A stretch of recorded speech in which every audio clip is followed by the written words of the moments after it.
ನಾನು 40 ವರ್ಷದಿಂದ ತಗೊಂಡಂತ ಇವತ್ತು ನಡೀತಾ ಇರತಕ್ಕಂಥ ನಡವಳಿಕೆಗಳಿದೆಯಲ್ಲ, ಕಾನೂನಿನ ವ್ಯಾಪ್ತಿಯೊಳಗೆ ಹೋರಾಟ ಮಾಡ್ತಾರೆ. ಯಾರು ಏನು ಗಾಬರಿ ಆಗಬೇಕಾಗಿಲ್ಲ. ಆದರೆ ಒಂದು ಸತ್ಯಾಂಶಗಳನ್ನ ತಿಳಿದು ವರದಿ ಮಾಡಿ. ಇದರಲ್ಲಿ ನಾನು ಯಾವುದೇ ರೀತಿಯ ಅಕ್ರಮಗಳಿಗೆ ಎಡೆ ಮಾಡಿಕೊಟ್ಟಿಲ್ಲ. ನನ್ನ ಜೀವನದಲ್ಲಿ ಅದು ಮಾಡದೇ ಇರತಕ್ಕಂಥವನು ನಾನು ಈ ರಾಜ್ಯದಲ್ಲಿ 2 ಬಾರಿ ಮುಖ್ಯಮಂತ್ರಿಯಾಗಿ ಇವತ್ತು ಈ ರೀತಿಯ ಈ ಸರ್ಕಾರದ ದಬ್ಬಾಳಿಕೆಗಳನ್ನ ಏನು ನಡೀತಾ ಇದೆಯಲ್ಲ, ಬೆಂಗಳೂರು ನಗರದಲ್ಲಿ ಯಾವ್ಯಾವ ರೀತಿ ಲೂಟಿ ಮಾಡಿದ್ದಾರೆ.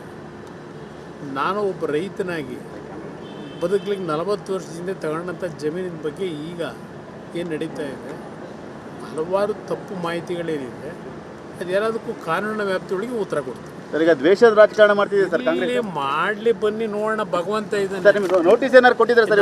ಜಮೀನಿಗೆ ಬರ್ತೀವಿ ಅಂತ ಹೇಳಿ ಸರ್ ನೋಟಿಸ್ ಏನಾರು ಕೊಟ್ಟಿದ್ದಾರೆ? ನಿಮ್ಮ ಜಮೀನ್ ಹತ್ರ ಬರ್ತೀವಿ ಅಂತ ಹೇಳಿ. ಇಲ್ಲಿಯವರೆಗೆ ನಾನು ಯಾರು ಏನು ನೋಟಿಸ್ ಕೊಟ್ಟಿಲ್ಲ.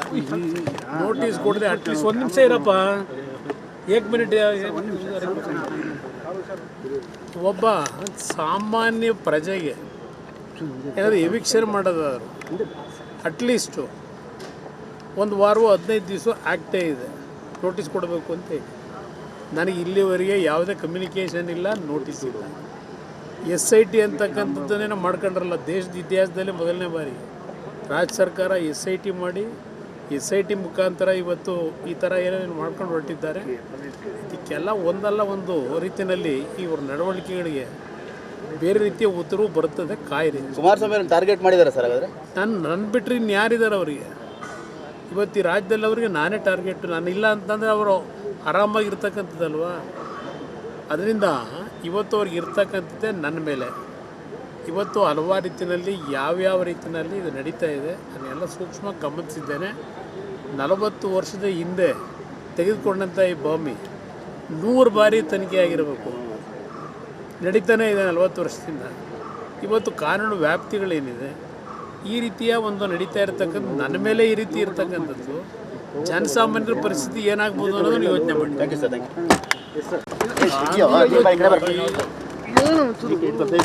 ನಾನು 40 ವರ್ಷದಿಂದ ತಗೊಂಡಂಥ ಇವತ್ತು ನಡೀತಾ ಇರತಕ್ಕಂಥ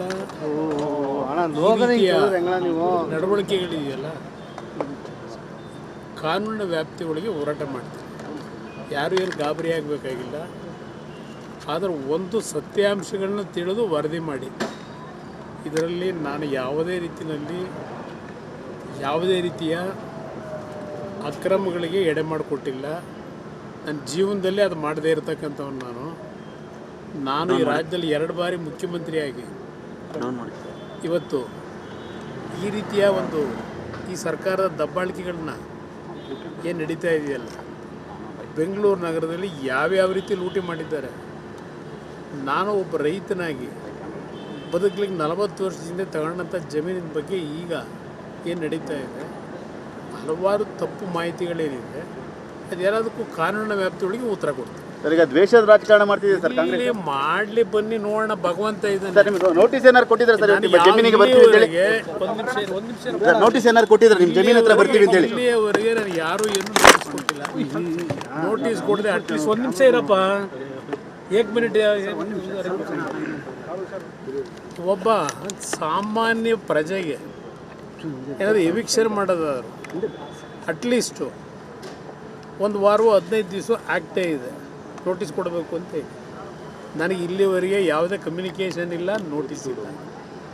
SIT ಅಂತಕ್ಕಂಥದ್ದನ್ನೇನೋ ಮಾಡ್ಕೊಂಡ್ರಲ್ಲ, ದೇಶದ ಇತಿಹಾಸದಲ್ಲಿ ಮೊದಲನೇ ಬಾರಿ ರಾಜ್ಯ ಸರ್ಕಾರ SIT ಮಾಡಿ SIT ಮುಖಾಂತರ ಇವತ್ತು ಈ ಥರ ಏನೇನು ಮಾಡ್ಕೊಂಡು ಹೊರಟಿದ್ದಾರೆ. ಇದಕ್ಕೆಲ್ಲ ಒಂದಲ್ಲ ಒಂದು ರೀತಿಯಲ್ಲಿ ಇವ್ರ ನಡವಳಿಕೆಗಳಿಗೆ ಬೇರೆ ರೀತಿಯ ಉತ್ತರವು ಬರ್ತದೆ. ಕಾಯಿದೆ ಕುಮಾರಸ್ವಾಮಿ ಟಾರ್ಗೆಟ್ ಮಾಡಿದ್ದಾರೆ ಸರ್. ಹಾಗಾದರೆ ನನ್ನ ಬಿಟ್ಟರೆ ಇನ್ಯಾರಿದ್ದಾರೆ ಅವರಿಗೆ?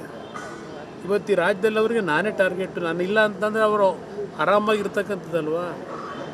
ಅದರಿಂದ ಇವತ್ತು ಅವ್ರಿಗೆ ಇರ್ತಕ್ಕಂಥದ್ದೇ ನನ್ನ ಮೇಲೆ. ಇವತ್ತು ಹಲವಾರು ರೀತಿಯಲ್ಲಿ ಯಾವ್ಯಾವ ರೀತಿಯಲ್ಲಿ ಇದು ನಡೀತಾ ಇದೆ ಅದನ್ನೆಲ್ಲ ಸೂಕ್ಷ್ಮ ಗಮನಿಸಿದ್ದೇನೆ. 40 ವರ್ಷದ ಹಿಂದೆ ತೆಗೆದುಕೊಂಡಂಥ ಈ ಭೂಮಿ 100 ಬಾರಿ ತನಿಖೆ ಆಗಿರಬೇಕು. ನಡೀತಾನೆ ಇದೆ 40 ವರ್ಷದಿಂದ. ಇವತ್ತು ಕಾನೂನು ವ್ಯಾಪ್ತಿಗಳೇನಿದೆ ಈ ರೀತಿಯ ಒಂದು ನಡೀತಾ ಇರತಕ್ಕಂಥ ನನ್ನ ಮೇಲೆ ಈ ರೀತಿ ಇರತಕ್ಕಂಥದ್ದು ಜನಸಾಮಾನ್ಯರ ಪರಿಸ್ಥಿತಿ ಏನಾಗ್ಬೋದು ಅನ್ನೋದನ್ನು ಯೋಚನೆ ಮಾಡಿ. Thank you sir.